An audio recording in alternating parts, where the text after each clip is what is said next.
पहाड़ों से घिरे एक खूबसूरत और शांत क्षेत्र में, जहां ऊंचे ऊंचे पेड़ और घने जंगल थे, वहां एक स्थान था जिसे लोग सिंधु घाटी के नाम से जानते थे। इस घाटी के बीचों बीच जंगल में एक वृक्ष पर सिंधुक नामक पक्षी रहता था। उस पक्षी के मल में स्वर्ण कर्ण होते थे। सिंधुक को इस बात का बहुत अभिमान था।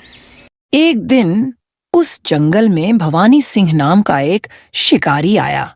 शिकारी अपने रास्ते से जा रहा था। जाते हुए रास्ते में उसे सिंधुक पक्षी दिखा, लेकिन शिकारी पक्षी को अन्न देखा करके अपने रास्ते जाने लगा। सिंधुक पक्षी को यह अच्छा नहीं लगा कि कोई उसे इस तरह नजरअंदाज कर दे।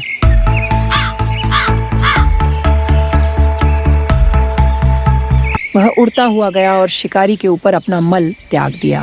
शिकारी ने मल को देखा तो उसे पता चला कि उसमें स्वर्ण के कण सम्मिलित हैं।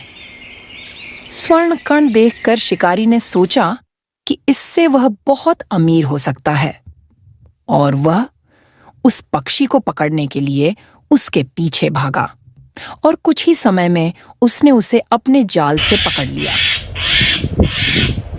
शिकारी उस पक्षी को पकड़कर घर ले जाने लगा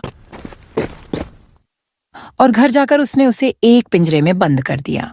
सिंधुक पक्षी जब भी मल त्यागता, शिकारी उनमें से स्वर्ण कण अलग कर लेता और थोड़ा थोड़ा स्वर्ण इकट्ठे करने लगता।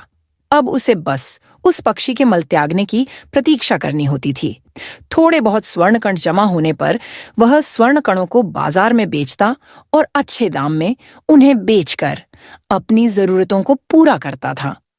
इस प्रकार उसकी दरिद्रता दूर होने लगी थी और अब उसे शिकार पर जाने की भी जरूरत नहीं पड़ रही थी। एक दिन शिकारी के मन में विचार आया कि अब लोग उससे जलने लगे हैं। अगर किसी ने राजा को इस पक्षी के बारे में बता दिया तो राजा उसे बुलवा लेगा और शायद दंडित भी करे। अपने इस डर के कारण शिकारी सिंधुक पक्षी को लेकर राजा के पास जाने लगा और फिर शिकारी राजमहल पहुंचकर राजा को सिंधुक पक्षी के बारे में सारी बातें बताने लगा। राजा ने अपने जीवन में इस तरह के पक्षी को पहली बार देखा था। यह अद्भुत पक्षी तो मेरे लिए बेहद कीमती हो सकता है। तुमने इसे पकड़कर अच्छा काम किया। अब से यह पक्षी मेरे पास रहेगा। मैं इसका विशेष ध्यान रखूंगा, और अगर तुमने मुझसे कुछ छिपाने की कोशिश की होती तो तुम्हें कड़ी सजा मिलती। तुम्हें इसके लिए इनाम मिलेगा, पर ध्यान रहे यह पक्षी अब मेरे अधिकार में है। और फिर वह शिकारी राजा को पक्षी सौंपकर वहां से चला जाता है। माफ कीजिए महाराज, आप शिकारी की बातों में न आइए। भला कोई पक्षी स्वर्ण कण युक्त मल त्याग कर सकता है क्या? इस पक्षी को राजभवन में रखने से लोग हमारा उपहास उड़ाएंगे। मेरे ख्याल से हमें इस पक्षी को आजाद कर देना चाहिए। महाराज, मैं भी महामंत्री की बातों से पूर्णतः सहमत हूं। हमें इस पक्षी को आजाद कर देना चाहिए। ठीक है, अगर आप सबकी यही सहमति है तो मैं इसे अभी आजाद कर देता हूं। और फिर राजा ने उस पक्षी को बाहर ले जाकर आजाद कर दिया। जाते जाते सिंधुक पक्षी राज्य के प्रवेश द्वार पर बैठ गया और स्वर्ण कण युक्त मल त्याग कर दिया। यह सब देखकर राजा आश्चर्यचकित हो गया।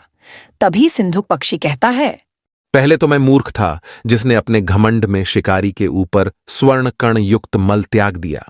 फिर शिकारी भी मूर्ख था जो डर के कारण मुझे राजा के पास ले आया, और इस राज्य का राजा भी मूर्ख निकला जिसने बिना सोचे समझे अपने मूर्ख मंत्रियों की सलाह मानकर मुझे छोड़ दिया। इस राज्य में सभी मूर्ख हैं। इसे ही कहते हैं मूर्ख मंडली। और फिर सिंधुक पक्षी आकाश में उड़ गया। मोरल ऑफ द स्टोरी: हमें हमेशा अपने दिमाग का सही इस्तेमाल करना चाहिए और कभी दूसरों की बातों में नहीं आना चाहिए।